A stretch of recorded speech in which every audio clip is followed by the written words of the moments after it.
Hi everyone. Today I'm going to talk about the science of reading and comprehension. This is an exciting sort of next step in our science of reading journey because we've looked quite a lot at word reading up until this point, and this is sort of the next phase. So if we have a look at our diagram of our reading brain, we know that reading comprehension is associated with our meaning mountains. So when we're taking our symbols from vision villages along that phonological route through Sound City, we want to make it to meaning mountains. We want to make meaning and understand what we are reading. Lexical route is the same. When we go from vision villages and take that fast track through to meaning mountains, of course, we want to make meaning and we want to understand what we're reading. That's the whole purpose, the whole end game to reading. So I want to talk a little bit about this diagram here, which is Scarborough's reading rope. And this is a key piece of research information that drives the science of reading. So if we have a look down at the bottom of the rope there and we look at the word recognition, at Regent's Park we have been working really hard on this part of the rope, and we already have quite a lot of systems and practices in place that address this. So our phonological awareness we address through Hegarty, and we've been doing that for a number of years. And then this year we've really jumped on board with the decoding part, and this is where we've introduced our phonics scope and sequence, we've introduced our decodables and our sound walls, so we're quite strong in this area. And then finally our sight recognition we've addressed through our heart words, because we knew the way we were teaching sight words before wasn't most effective, and now we have our heart words in place. So what we really need to now look at, which we haven't been addressing, is our language comprehension. So if we have a look up here at the top of the reading rope, and today I'm going to talk a little bit more about these areas of the reading rope and things that we can do in the classroom, or things you might already be doing in the classroom that sort of address each of these areas. And I just wanted to put in this slide, I know Ronnie showed this on the pupil free day, but this reading house here is something that is basically just Scarborough's reading rope but pulled apart, shown in a different sort of way. But I think that we'll probably be dealing quite a lot with the house and looking at this rather than Scarborough's reading rope. So I thought I'd put it in there so that we can start to become more familiar with it. But it does deal with all of the same elements of reading. So I'm going to talk today about the major changes that might occur in your classroom as we move to a more science of reading approach when it comes to the teaching of reading and particularly comprehension. I'll discuss oral language, whole class instruction, cross-curricular teaching, and at home. This all is in relation to reading comprehension. All right, first up, the major changes that may or may not impact you in your classroom. Okay, so the first major change that may occur in your classroom is the shift of your comprehension from your guided reading into your modelled and shared reading. So the reason for this is because through the science of reading, guided reading initially is for decoding, and the focus is on decoding. And the children's brains are working really hard during that time. So you're not always going to get a very, very valuable conversation around the text when they're focusing so hard on remembering the sounds and blending those sounds together and decoding the text.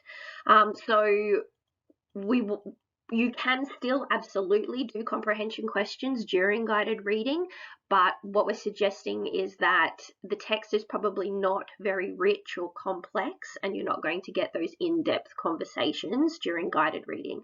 So shifting your comprehension focus to your modelled and your shared reading, and I'll talk more about it later, is going to be where you get the most effective learning.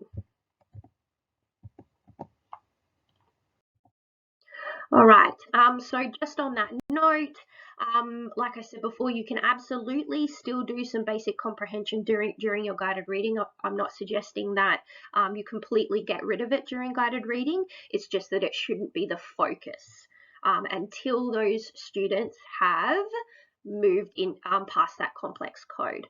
So once they have got a firm understanding of the simple and complex code, then you can and you should definitely begin to focus on comprehension during guided reading, because that then becomes more of the focus.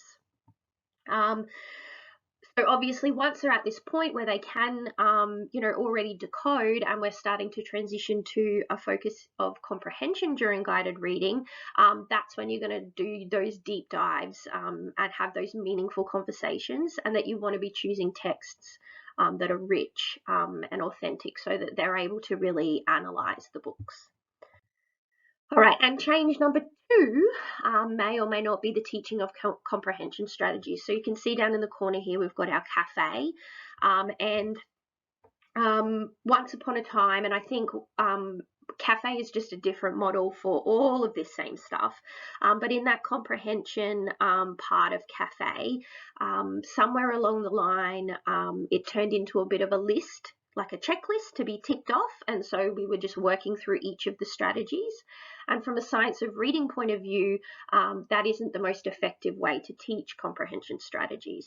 So I'm suggesting that it shouldn't be a list that we just tick off, but rather the text should determine the strategy that we're going to teach. So rather than saying, okay, this week I'm doing predicting, and regardless of whatever text it is in English, that's the comprehension strategy I'm going to teach.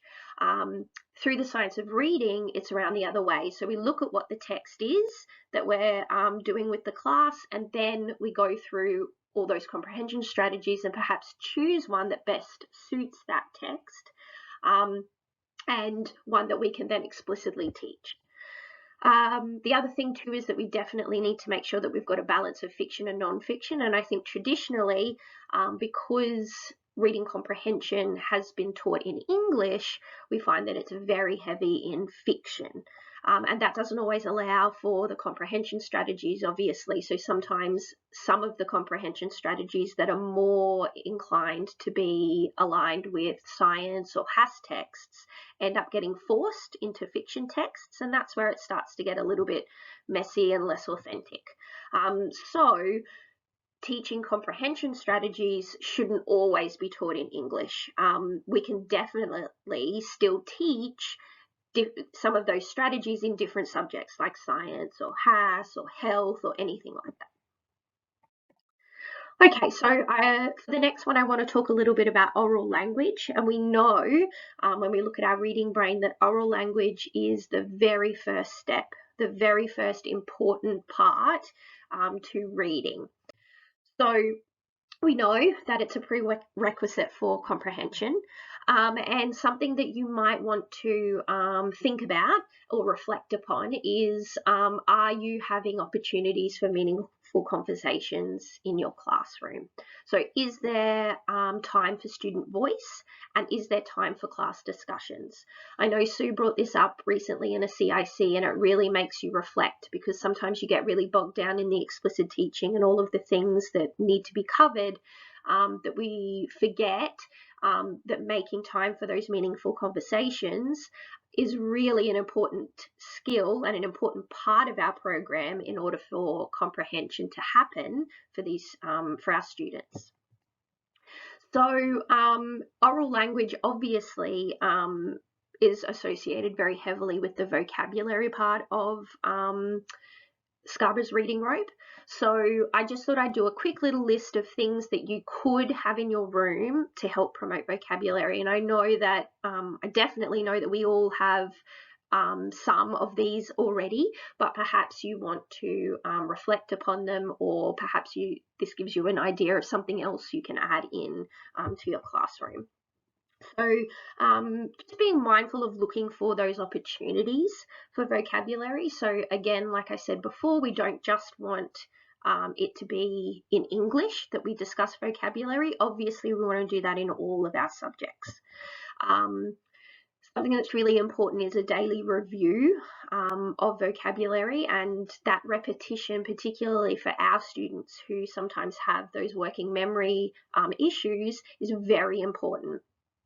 So rather than just discussing a word once, saying what it means, and then moving on and perhaps never discussing it ever again is not going to be the best way to build our students' vocabulary. Connecting their vocabulary or these new words to their prior knowledge. So using a wow wall. Now, a wow wall isn't necessarily just placing a word up that we think is really wow or really develops our writing, putting it up there. We put it up once and then we don't ever refer to it again. And putting the word by itself doesn't always help for them to understand what it means. So you can explain it when you put it up there, but you sometimes need something, they need to connect it to something they already know to help make meaning. And I'll talk about, I'll show you in the next slide a little picture of how we do that in my classroom. Obviously subject word walls, and I know pretty much every classroom would have these. These are really valuable. Using big words. This is a really cool one. Because this is something I sort of reflected on. Lana's really good at this as well. So often when she reads, a big word or a complicated word, she'll then use it interchangeably with a word that they know as well. And this obviously links back to their prior knowledge, but using them interchangeably, those big words, helps them then to see how that they're used and can start to understand those big words. And then another thing is just to be mindful of the spelling that you might be adding to your phonics and spelling lessons. So you might want to add some words there that aren't so common. They might have the spelling sound in them for that week, the phonemes for that week, but try and choose some that are quite complex or words that you think the students haven't heard before. That's a quick and easy way to really start to build their vocabulary. And then just another quick little idea could be a word of the day.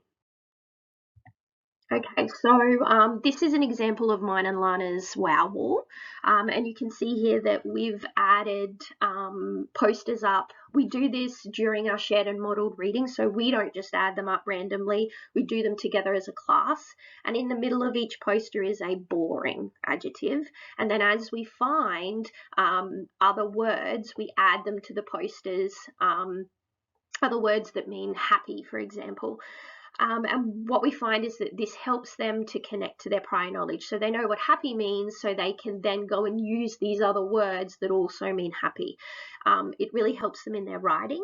We've added the emojis to help with our really lower kids to access the wall a little bit better because they weren't always able to read the words that were on there. And then we've got obviously our word of the day. So you would just, choose a word. Sometimes you'd let the students choose the word, identify what part of grammar it is, an antonym, have a look at the letters and sounds, and then a synonym. Another thing is, this is a twist on the number think boards. So this is a word think board, and you would add your vocabulary board in the middle. You break it up into its graphemes, you'd use it in a sentence, you'd put a synonym and an antonym, and then you'd draw a picture of what it is. So these little mats can be a good way of, really building up that vocabulary. And then things like little games like the what am I sorts of games. So instead of it being like an animal, it might be a word. And they have to ask questions about their word, like is it a verb, is it a noun? How many letters does it have? Does it start with this? There's just endless possibilities with that little. Okay, whole class instruction. So as I discussed before, our modelled and shared reading is where we want the majority of our comprehension, teaching and learning to happen, particularly for students who are in P2, because this is where they can concentrate more on the actual text and the comprehension side of things rather than the decoding side of things, which their brain is working really hard to do in guided reading.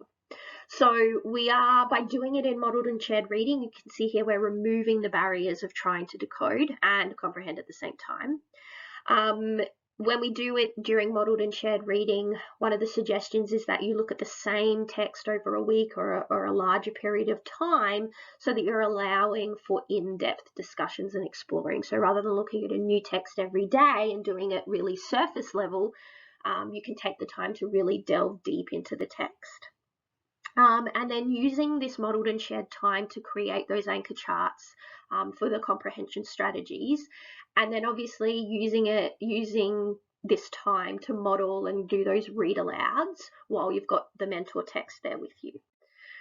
So what we're going to look at now is how we can, in modelled and shared reading, how we can address each of these areas of the rope. So I'm going to go through each of them. All right, so here is an example of a weekly overview for a shared and modelled text.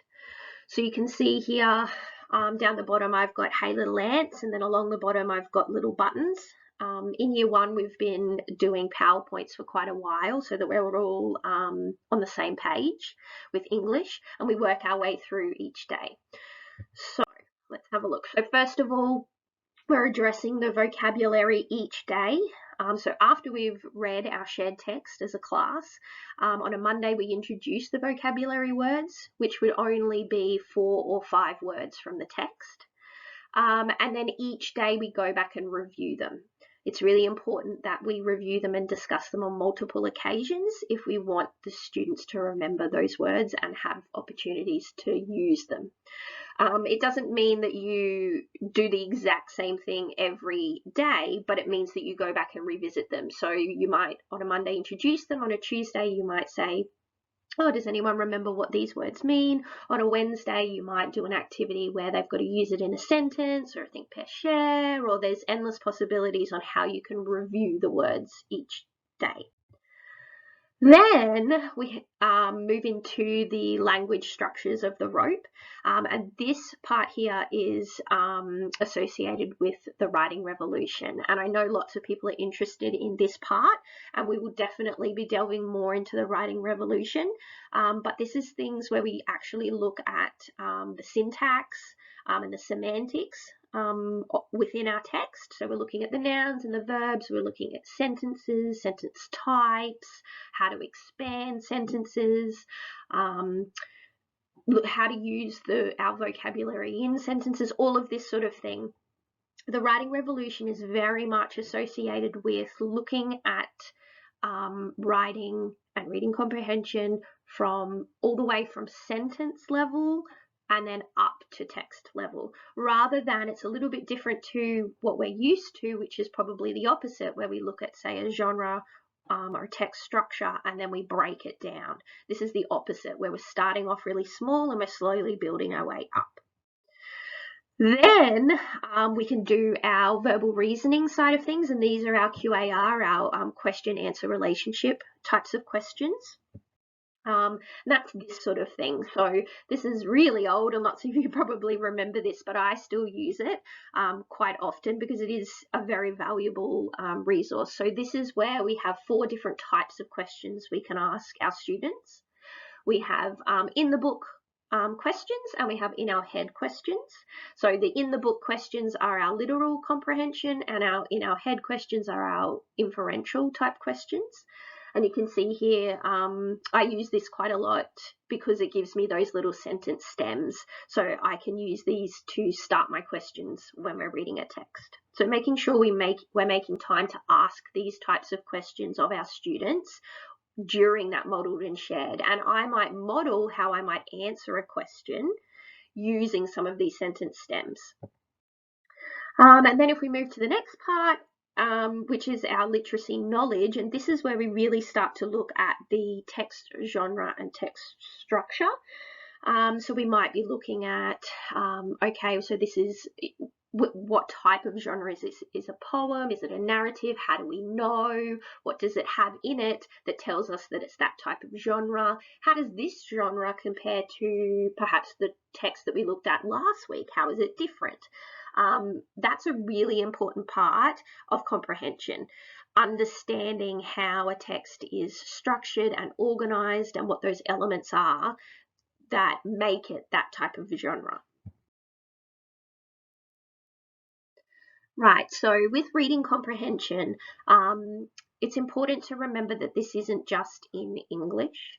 And I think that it can be really easy to think of our reading and our writing and our maths as being center stage to our teaching.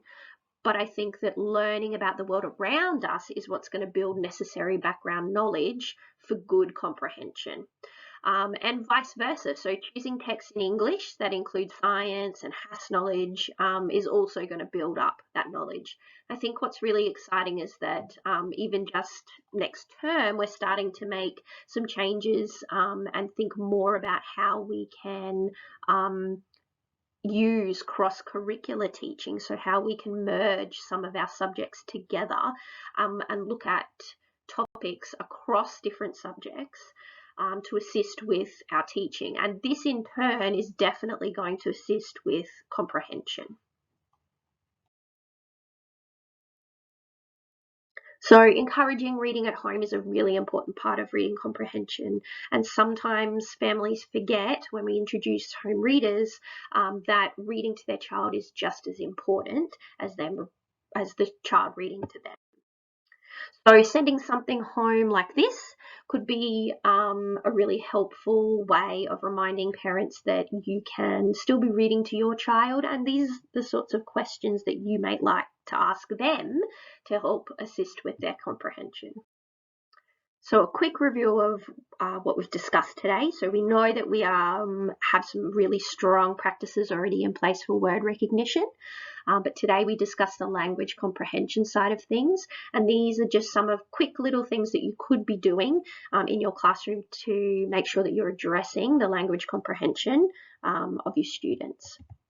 So using that cross-curricular teaching to build their background knowledge and, making those links between HASS and science and English can really help to build their background knowledge and therefore their comprehension. Using repeated intentional teaching of vocabulary and using those wow walls in a way that the students can access and allowing them to have some ownership over it as well.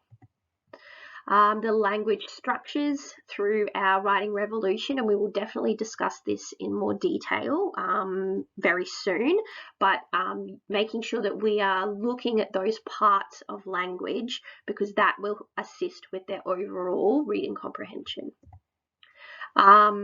Using the QAR questioning types that I showed you earlier on to develop their verbal reasoning.